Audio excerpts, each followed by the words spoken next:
Assalamu alaikum, I'm Aisha and you're watching SAMAA News. Here are today's headlines.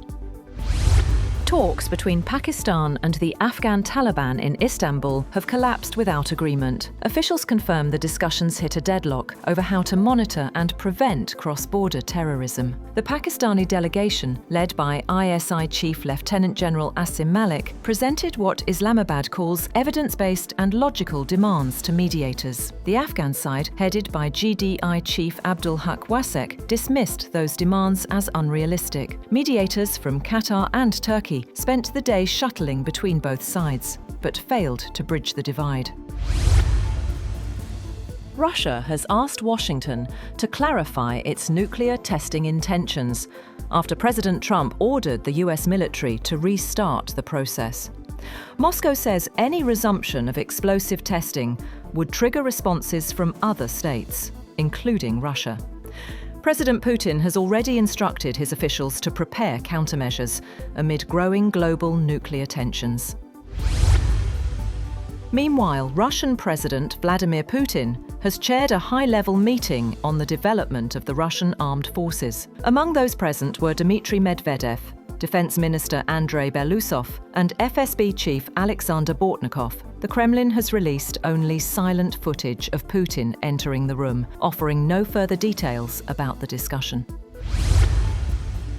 On the other hand, Ukrainian President Volodymyr Zelensky says Russia has massed about 50,000 troops near Vovchansk in Kharkiv, signaling a new offensive. He accused Moscow of escalating attacks on Pokrovsk to impress US President Donald Trump, and urged Western allies to speed up air defense and missile supplies. A top German military official has warned that Russia has capacity for a limited attack against NATO territory at any time, but a decision to act would depend on the Western allies' posture. He also, however, adds that Russia is too tied down in Ukraine for something big. Russian President Vladimir Putin denies aggressive intentions, saying Moscow's 2022 full-scale invasion of Ukraine was defense against NATO's own expansionist ambitions against Russia.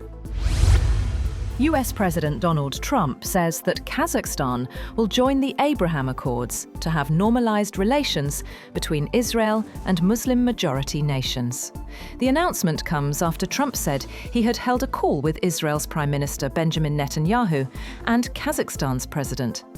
The Kazakh government said in a statement that the matter was in the final stage of negotiations. Kazakhstan already has full diplomatic relations and economic ties with Israel, meaning the move would be largely symbolic. US President Donald Trump says that Iran has been asking if US sanctions against the country can be lifted. Iran's supreme leader, Ayatollah Ali Khamenei, said on Monday that cooperation between Iran and the United States is not possible as long as Washington continues to support Israel, maintain military bases, and interfere in the Middle East. On the other hand, Iran's president, Masoud Pezeshkian, says Tehran seeks peace but will not yield to foreign coercion. According to state media, he reaffirmed that Iran will not abandon its nuclear or defensive missile programs. Pezeshkian added that Tehran is open to talks on the nuclear issue, but the missile program remains non-negotiable. His remarks come hours after President Trump claimed Iran was seeking the removal of American sanctions, a claim Tehran has yet to acknowledge. North Korea has launched a ballistic missile toward the sea off its east coast. South Korea's military confirmed the test early Friday, while Japan issued an alert soon after. The move comes weeks after Pyongyang tested sea-to-surface cruise missiles during the Asia-Pacific Economic Cooperation Forum. Dozens of people have been injured and hospitalized after an explosion occurred during Friday prayers at a mosque inside a school complex in Indonesia's capital, Jakarta. Police were investigating the cause of explosion at the site in Kelapa Gading, North Jakarta. The police chief said the number of people admitted to hospitals was 54, adding the injuries ranged from minor to serious and included burns. The Israeli military has carried out heavy airstrikes on southern Lebanon after issuing evacuation orders for several locations, saying Lebanese armed group Hezbollah was trying to rebuild its military capabilities there.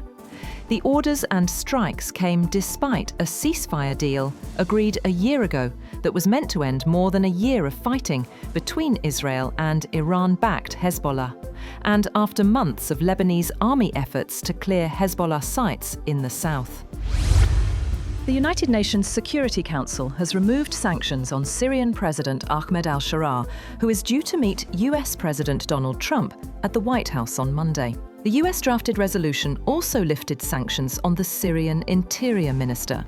It received 14 votes in favor, while China abstained. Washington has been urging the 15-member Security Council for months to ease Syria's sanctions.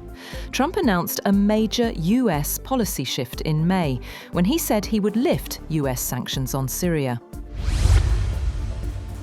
China has begun designing a new rare earth licensing regime that could speed up shipments, but it is unlikely to amount to a complete rollback of restrictions, as hoped by Washington. The export curbs have become Beijing's most potent source of leverage in its trade rivalry with Washington, as China produces over 90% of the world's processed rare earths and rare earth magnets, vital in products ranging from cars to missiles.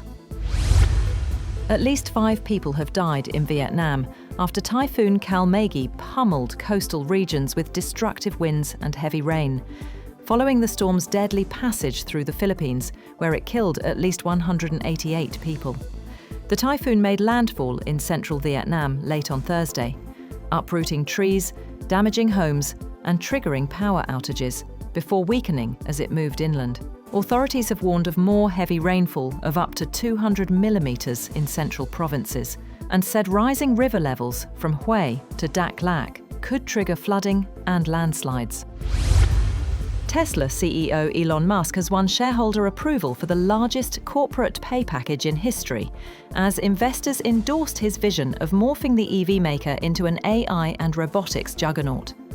The proposal was approved with over 75% support, and Musk bounded to the stage of the company's annual meeting at its factory in Austin, Texas, accompanied by dancing robots. Musk, already the world's richest person, could get as much as $1 trillion in stock over the next decade.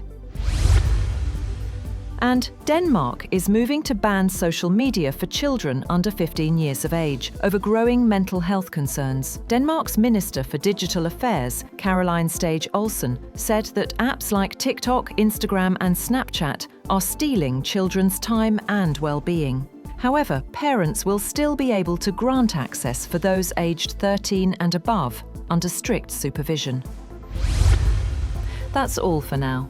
For more updates, visit www.SAMAA TV. Thank you for watching SAMAA News.